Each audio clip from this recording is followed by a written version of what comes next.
बिस्मिल्लाहिर्रहमानिर्रहीम। आप हजरात के सामने मियाँ बीवी के ताल्लुक से दो मसले रख रहा हूँ। याद रखें, एक मसला मर्द ने पूछा है और एक औरत ने, और ये मियाँ बीवी के हुकूक के ताल्लुक से 5वां वीडियो है। साहिल का सवाल है कि मुफ्ती साहब अस्सलाम वालेकुम व रहमतुल्लाहि व बरकातुहू, मेरा एक मसला हल कर दीजिए।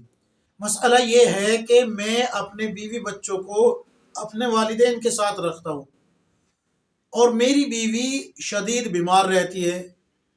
तो मैंने डॉक्टरों को दिखाया, डॉक्टर कहते हैं कोई बीमारी नहीं है, जिसकी बिना पे जो है मैंने आमिलीन को दिखाया। आमिलीन ने बताया कि इनको अपने घर से अलग रखो, यानी कि कहीं किराए का मकान लेके दे दीजिए या कोई अपना ज़ाती मकान खरीद के दे दीजिए।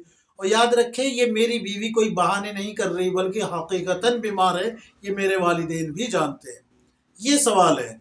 तो अगर मैं अलग रहता हूँ और अलग मैंने मकान लेके दिया तो मेरी बीवी वहाँ जाके ठीक हो गई, अल्लाह ने ठीक कर दिया, बच्चे भी तंदुरुस्त हो गए। अब मेरे वालिदैन कहते हैं कि बीवी को यही हमारे पास वापस लेके आओ, तो उधर बीवी कहती है कि मैं अब वापस नहीं जाऊँगी, मैं वहाँ जाके बीमार हो जाऊँगी और तबीयत ख़राब हो जाएगी और हो सकता है कि मौत भी आ जाए। तो यही बात मेरे भी जहन में आती है कि भाई हो सकता है वहाँ जाने के बाद फिर से बीमार हो जाए। तो वालिदैन ज़ोर डाल रहे हैं कि मैं अपनी बीवी को यहाँ पर लेके आऊँ। तो इस हालत में अगर मैं वालिदैन की बात न मानूँ तो क्या मैं गुनाहगार होऊंगा या नहीं? शरीयत का क्या हुक्म है? और दूसरा मसला एक खातून ने पूछा है। वो पूछती है कि मुफ्ती साहब, मेरे शौहर फिस्क और फजूर में मुब्तला है, हर वक्त जो है गुनाह की तरफ माइल रहते हैं, लेकिन मुझे शरीयत के खिलाफ कभी नहीं उभारते कि भाई ये काम तू भी कर या गुनाह का काम तू भी कर, ऐसा कुछ नहीं बोलते। बल्कि मैंने खुद जो है उनकी इस गुनाह वाली आदत को देखते हुए उनसे बिस्तर अलग कर लिया है, बात नहीं करती वगैरह वगैरह।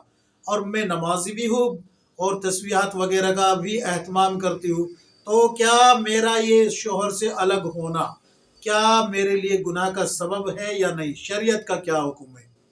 आप ये दोनों मसाइल उठा के देखें। किताबुन नवाजिल जिल्द नंबर 15 सफ़ा नंबर 162 163 पे आपको दोनों मसाले मिल जाएंगे।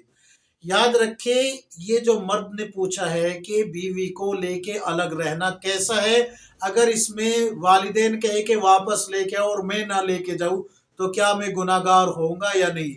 तो आप इस मसले में बिल्कुल भी गुनाहगार नहीं होंगे, लेकिन आपको अपने वालिदैन को हिकमत से समझाना चाहिए कि मैं अपनी ज़िंदगी में अपने बीवी बच्चों के साथ खुश रहना चाहता हूँ, आपको भी वक्त दूंगा। याद रखें, वालिदैन को भी आपको वक्त देना पड़ेगा। और यहाँ पे एक बात याद ये भी रखें कि आपकी बीवी के ज़िम्मे आपके वालिदैन की खिदमत नहीं है, लिहाजा खिदमत का चक्कर ना पाले कि बीवी करेगी। आपकी जिम्मेदारी है अपने वालिदैन की खिदमत करना, आपकी जिम्मेदारी है उनको खादिम फराहम करना।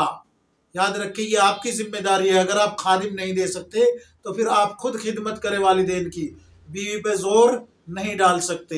हाँ, रहा मसला ये कि अगर इस मामले में आप वालिदैन की बात नहीं मानते तो फिर आप पे गुनाह नहीं होगा, क्योंकि अगर बीवी आपसे मुतालबा कर दे कि मुझे अलग घर चाहिए तो फिर आपको वैसे भी देना पड़ेगा, शरीयत का हुक्म है ये।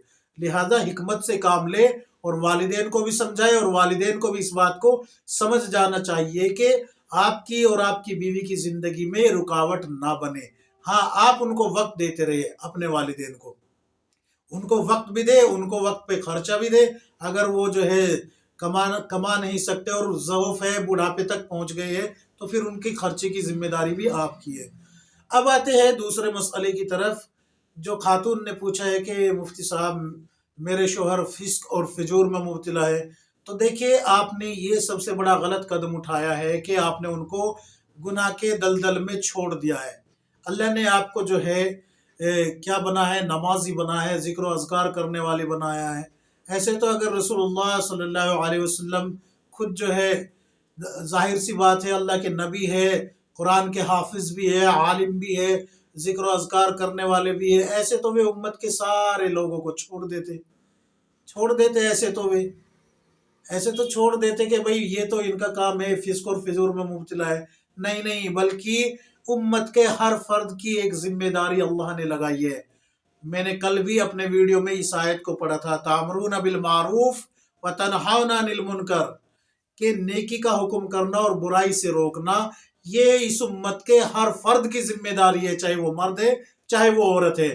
رسول اللہ صلی اللہ علیہ وسلم نے فرمایا کہ تم ضرور بضرور تامرون بالمعروف یعنی کہ نیکی کا حکم کرو، وتنہون عن المنکر اور برائی سے روکو۔ قرآن کی آیت الگ ہے، یہ حدیث پڑھ رہا ہوں میں، کہ تم نیکی کا حکم کرو اور برائی سے روکو۔ اگر تم ایسا نہیں کرو گے تو پھر اللہ کا عذاب بھی آ سکتا ہے، اور تم دعا بھی مانگو گے تو تمہاری دعائیں قبول نہیں ہوگی۔ یہ اللہ کے نبی کی حدیث ہے۔ تو آپ کو ایسا نہیں کرنا چاہیے کہ آپ اپنے شوہر کو گناہوں کے دلدل میں چھوڑ دے۔ روز قیامت اللہ کو کیا منہ دکھائے گی کہ ہم نے تمہیں ایسے گھر میں دیا تھا کہ آپ کو راستہ دیا تھا کہ آپ یہاں سے نیکی کما لیجئے۔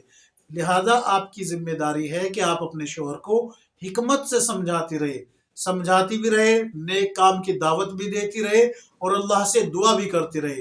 دعا مومین کا ہتھیار ہے، اور الحمدللہ جیسے کہ آپ نے اپنے خط میں لکھا ہے تو آپ مومین بھی ہے کہ نماز کی پابند ہے، ذکر و اذکار بھی کرتی ہے، تو آپ تو ماشاءاللہ پابند ہے اس چیز کی کہ آپ جو ہے اپنے شوہر کو دعوت حق بھی دے اور ان کے لیے دعا بھی کرے۔ یہ اللہ کے نبی صلی اللہ علیہ وسلم بھی کیا کرتے تھے، دن بھر جو ہے لوگوں تک دعوت دیتے تھے اور رات کو امت کے لیے دعا کرتے تھے۔ آپ نے پڑھی نہیں ہے حدیثیں؟ کتنی حدیثیں ہیں کہ اللہ کے نبی صلی اللہ علیہ وسلم ساری رات اس امت کے لیے رویا کرتے تھے۔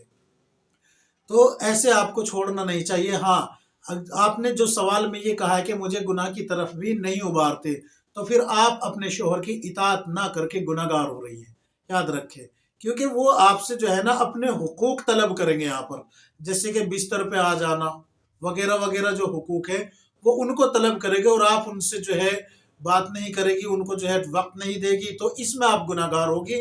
اور یاد رکھیں، میں نے کل کے ویڈیو میں یہ بھی بتایا تھا کہ شوہر کو ناراض رکھنے والی، شوہر سے لڑنے والی عورت کی 40 دن تک نماز بھی قبول نہیں ہوتی، یاد رکھیں، اس کی نمازیں بھی قبول نہیں ہوتی، یہ بات یاد رکھیں۔ اس لیے آپ اپنی نمازوں کا بھی خیال کریں، اور جو ہے شوہر کو حق کی دعوت بھی دے۔ آپ کو ایک وظیفہ بتا رہا ہوں، حضرت پیر ذوالفقار صاحب نقشبندی دامت برکاتہم العالیہ کا ہے۔ ہر فرض نماز کے بعد 25 مرتبہ اول آخر 3 مرتبہ درود شریف پڑھ لینا ہے، درود ابراہیم نماز والا، اور ہر فرض نماز کے بعد 25 مرتبہ یا رحمان یا رحیم یا ہادی، یہ 3 نام اللہ کے ایک دانے پہ پڑھے، پھر دوسرے پہ پڑھے یا رحمان یا رحیم یا ہادی۔ اس طریقے سے ہر فرض نماز کے بعد 25 مرتبہ پڑھ کے آپ جو ہے کسی چیز پہ دم کر کے ان کو کھلائے یا پلائے، اور اللہ سے دعا کرتے رہے، انشاءاللہ تعالی العظیم آپ کا شوہر اس دلدل سے نکل کے نیکی کی طرف آ جائے گا۔ یہ تمام مسائل میں نے آپ حضرات کو جو بتائے، کتاب النوازل جلد نمبر 15 صفحہ نمبر 162 163 کھول کے دیکھ لیجئے، آپ کو یہ تمام مسائل مل جائیں گے۔ اللہ تبارک و تعالی ہم سب کو کتاب و سنت کے مطابق زندگی گزارنے کی توفیق عطا فرمائے، آمین یا رب العالمین۔